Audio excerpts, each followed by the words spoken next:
नमस्कार दोस्तों, साल 2021 में पहला चंद्र ग्रहण मई महीने में लगने जा रहा है। जी हाँ दोस्तों, ये चंद्र ग्रहण 26 मई को लगेगा। 26 मई 2021 को। दोस्तों, इस चंद्र ग्रहण की खास बात यह है कि इसी दिन वैशाख पूर्णिमा भी पड़ रही है। जब चंद्र ग्रहण आने वाला है वो दिन वैशाख पूर्णिमा का रहेगा।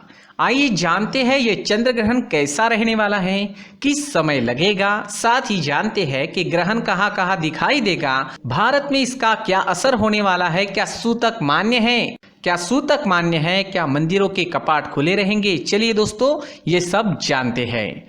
दोस्तों, 26 मई 2021 को पड़ने वाला ये चंद्र ग्रहण दोपहर 2:17 पर शुरू होगा। जी हाँ, और शाम 7:19 पर खत्म होने वाला है। इस ग्रहण का प्रभाव वृश्चिक राशि पर और अनुराधा नक्षत्र पर सबसे ज्यादा रहने वाला है। जानते हैं ये ग्रहण कैसा होगा। साल का पहला चंद्र ग्रहण उपछाया ग्रहण होने वाला है। उपछाया होने की वजह से इस ग्रहण के धार्मिक प्रभाव नहीं माने जाएंगे। दोस्तों, जानते हैं ये ग्रहण कहाँ कहाँ दिखाई देने वाला है। 26 मई को लगने वाला चंद्र ग्रहण अमेरिका, उत्तरी यूरोप, पूर्वी एशिया, ऑस्ट्रेलिया और प्रशांत महासागर के कुछ क्षेत्रों में पूर्ण रूप से दिखाई देगा, जबकि भारत में ये उपछाया की तरह दिखाई देने वाला है। दोस्तों, सूतक काल का समय क्या होने वाला है। दोस्तों, जानते हैं क्या सूतक रहेगा, अगर रहेगा तो क्या समय होगा।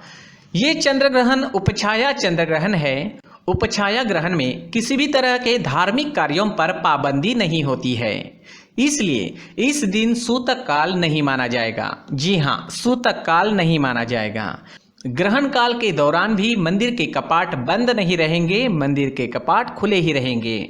लेकिन हो सकता है दोस्तों, लॉकडाउन की वजह से मंदिर के कपाट बंद रहे, तो उसका मतलब ये नहीं है कि चंद्र ग्रहण की वजह से वो कपाट बंद है। इस दिन किसी भी तरह के शुभ कार्यों पर रोक नहीं रहेगी, क्योंकि ये उपछाया ग्रहण है। दोस्तों, क्या होता है उपछाया ग्रहण। चंद्र ग्रहण के शुरू होने से पहले चंद्रमा धरती की उपछाया में प्रवेश करता है। जब चंद्रमा पृथ्वी की वास्तविक छाया में प्रवेश किए बिना ही बाहर निकल आता है तो उसे उपछाया ग्रहण कहते हैं। जब चंद्रमा धरती की वास्तविक छाया में प्रवेश करता है तब पूर्ण चंद्र ग्रहण लगता है। उपछाया ग्रहण को वास्तविक चंद्र ग्रहण नहीं माना जाता है। दोस्तों, कुल 2 चंद्र ग्रहण लगने वाले हैं। साल का पहला चंद्र ग्रहण तो 26 मई 2021 को आने ही वाला है, और अंतिम चंद्र ग्रहण रहेगा वो 19 नवंबर 2021 को लगेगा। जी हाँ, 19 नवंबर 2021 को 19 नवंबर को लगने वाला चंद्र ग्रहण आंशिक ग्रहण रहने वाला है। दोस्तों, चंद्र ग्रहण के दौरान नए काम करने पर मनाही होती है। इसके अलावा ग्रहण के दौरान घर के अंदर रहने की सलाह दी जाती है। हालांकि 26 मई का ग्रहण उपछाया ग्रहण है, इसलिए किसी भी तरह के कार्यों पर रोक टोक नहीं रहेगी। चलिए दोस्तों, अब जानते हैं 12 राशियों पर इस ग्रहण का क्या असर होने वाला है। हिंदू पंचांग के अनुसार इस बार ये चंद्र ग्रहण वैशाख पूर्णिमा के दिन लगने जा रहा है। दोस्तों, ये चंद्र ग्रहण तो दिखाई भारत में भी देगा, लेकिन यहाँ ये केवल उपछाया ग्रहण की तरह दृश्य होगा। ऐसे में जानकारों के अनुसार भारत में इस लूनार इक्लिप्स का यानी इस चंद्र ग्रहण का धार्मिक प्रभाव और सूतक मान्य नहीं होगा। दोस्तों, वही जानकारों के अनुसार चंद्र ग्रहण का वैज्ञानिक महत्व होने के साथ ही धार्मिक और ज्योतिष महत्व भी होता है। ज्योतिष मान्यताओं के अनुसार चंद्र ग्रहण का प्रभाव सभी लोगों पर पड़ता ही है।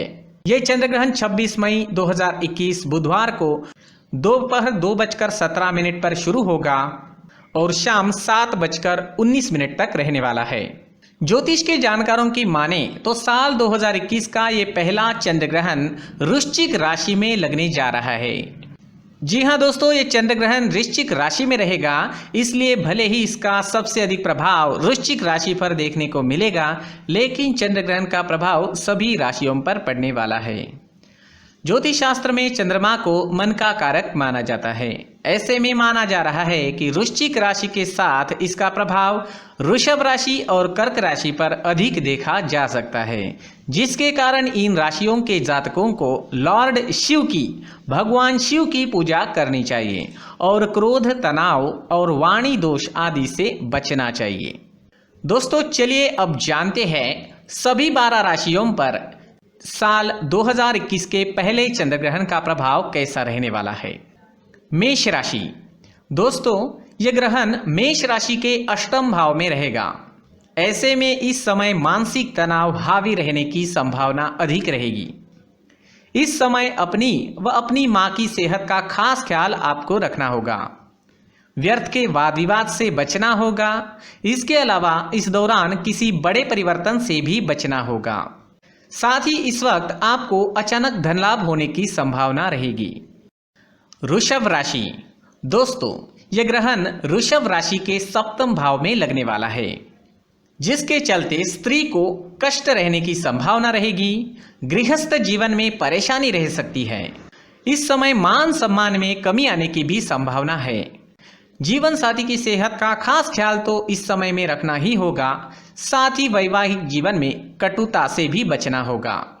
दोस्तों बात करते हैं मिथुन राशि की। यह ग्रहण आपकी राशि के यानी मिथुन राशि के छठे भाव में रहने वाला है, जो आपके लिए ग्रहण लाभकारी होगा। जी हाँ, यह ग्रहण मिथुन राशि के लिए लाभकारी रहेगा। ऐसे में धन लाभ की संभावना भी है, वही कार्यों में सफलता भी मिल सकती है। लेकिन आप लोगों को भी व्यर्थ के वाद विवाद से बचना होगा। चलिए दोस्तों जानते हैं कर्क राशि वालों के लिए यह ग्रहण कैसा रहने वाला है। दोस्तों यह ग्रहण कर्क राशि के पंचम भाव में लगने वाला है, जिसके चलते मानसिक तनाव, पेट संबंधी रोग रह सकते हैं। इस दौरान संतान का भी विशेष ख्याल रखना होगा। मानहानि की शंका के बीच कार्य व्यवसाय में लाभ की भी संभावना रहेगी। जी हाँ, मानहानि की भी संभावना है और आपको आपके व्यवसाय में लाभ होने की भी संभावना रहेगी। चलिए दोस्तों जानते हैं सिंह राशि के लिए ये साल 2021 का पहला चंद्र ग्रहण किस तरह के परिणाम ला रहा है। दोस्तों ये ग्रहण आपकी राशि में, सिंह राशि में चतुर्थ भाव में रहेगा, जिसके कारण कार्य व्यवसाय में बड़ी सफलता की संभावना है। लेकिन इस समय में घरेलू परेशानी भी रह सकती है। इस दौरान आपकी मां की सेहत का आपको खास ख्याल रखना होगा। कार्य सिद्धि के बीच इस समय किसी भी कार्य में परिवर्तन से बचना होगा। चलिए जानते हैं कन्या राशि के लिए यह ग्रहण कैसा रहेगा। यह ग्रहण कन्या राशि की तृतीय भाव में लगेगा। यह समय आपके लिए बहुत अच्छा रहेगा।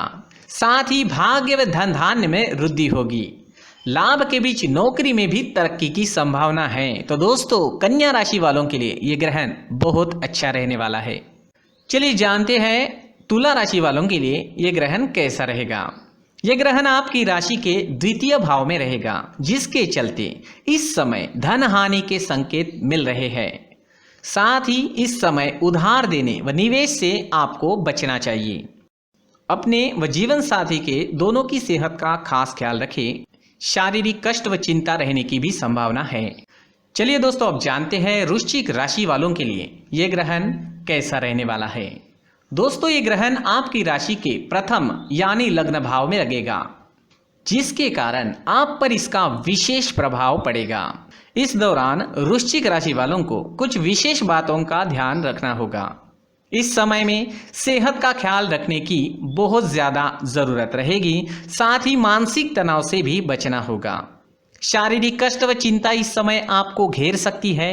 इस दौरान घरेलू झंझटों से बाहर आने के अलावा वाद विवादों से भी आपको बचना होगा। जीवन साथी से मतभेद से भी दूर रहे। जी हाँ, और धन हानि की भी संभावना रहेगी। तो दोस्तों को इस समय में निवेश वगैरह जैसे काम ना करें और साथ ही किसी से भी लड़े ना। किसी से भी आपको इस दिन लड़ना नहीं है, झगड़ना नहीं है। आपको ज़्यादा से ज़्यादा अपने कामों में रहना है, शांत रहना है, ताकि ये समय निकल जाए। चलिए दोस्तों जानते हैं धनु राशि पर इस ग्रहण का कैसा प्रभाव रहने वाला है। ये ग्रहण धनु राशि के द्वादश भाव में रहेगा, जिसके कारण खर्चों में अधिकता आने के साथ ही अनिद्रा की समस्या रह सकती है। इस समय में आपको स्वास्थ्य का खास ध्यान रखना होगा, साथ ही वाणी पर संयम रखते हुए व्यर्थ के वाद विवाद से बचना होगा। धन हानि की भी संभावना इस समय में रहने वाली है। चलिए दोस्तों जानते हैं मकर राशि वालों के लिए ये ग्रहण कैसा रहने वाला है। ये ग्रहण मकर राशि के एकादश भाव में रहेगा। ये समय आपके लिए अत्यंत लाभदायक है। इस दौरान धन लाभ, कार्य व्यवसाय में बड़ी सफलता मिलने की संभावना है। इस समय में सेहत अच्छी व संतान सुख भी मिलेगा। कुल मिलाकर ये समय मकर राशि वालों के लिए बहुत ही शुभ रहेगा, यानी ये ग्रहण मकर राशि वालों के लिए शुभ रहने वाला है। चलिए दोस्तों जानते हैं कुंभ राशि वालों के लिए साल 2021 का ये पहला चंद्र ग्रहण कैसा रहने। दोस्तों ये चंद्र ग्रहण कुंभ राशि के दशम भाव में रहेगा, जिसके चलते कार्य व्यवसाय में उतार चढ़ाव बना रह सकता है। उचित होगा कि वरिष्ठ अधिकारियों से तालमेल बनाकर चले। जी हाँ, ये जरूरी होगा।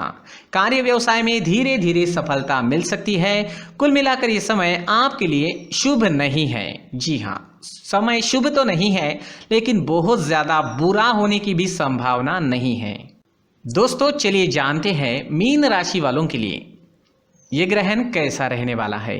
यह ग्रहण आपकी राशि के यानी मीन राशि के नवम भाव में रहेगा। ऐसे में ये समय आपके लिए विशेष लाभकारी है।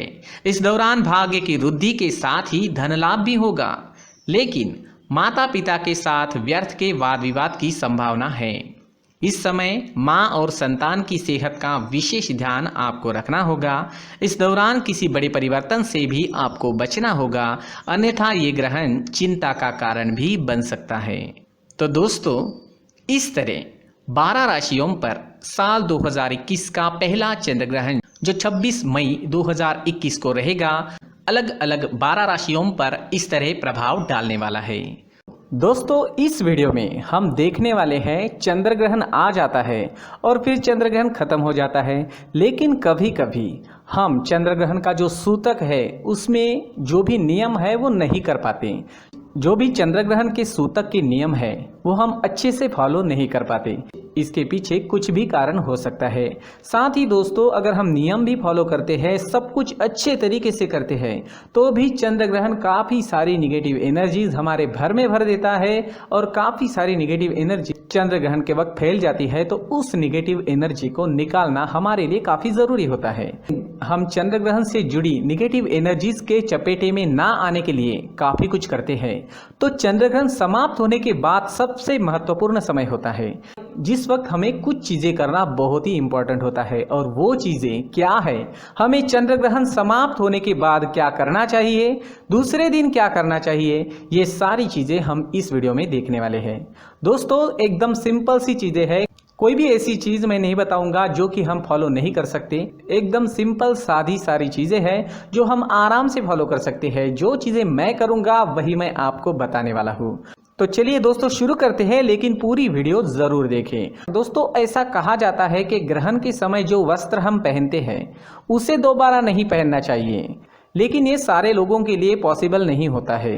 तो इस पे एक उपाय है, कहते हैं इन वस्त्रों को दान दे दे, लेकिन ये काफ़ी लोगों को पॉसिबल नहीं होता है। तो हमें ऐसा नहीं करना है, लेकिन उन वस्त्रों को अच्छी तरीके से धोए बगैर पहनना नहीं है। जी हाँ, उन वस्त्रों को बहुत अच्छी तरीके से धो लेना चाहिए जो भी वस्त्र हमने पहने हैं।